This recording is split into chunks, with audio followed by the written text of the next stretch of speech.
Se o seu coração está ferido, se você sente que ninguém entende a sua dor, ouça esta palavra com calma. O Senhor está perto dos que têm coração quebrantado. Salmos 34:18. Tem uma palavra de Deus para a sua vida. Deus não se afasta quando você sofre. Ele se aproxima. Ele não rejeita lágrimas. Ele acolhe.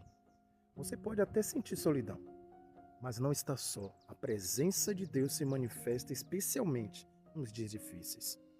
Hoje, permita-se chorar diante dele. Conte a ele o que ninguém sabe.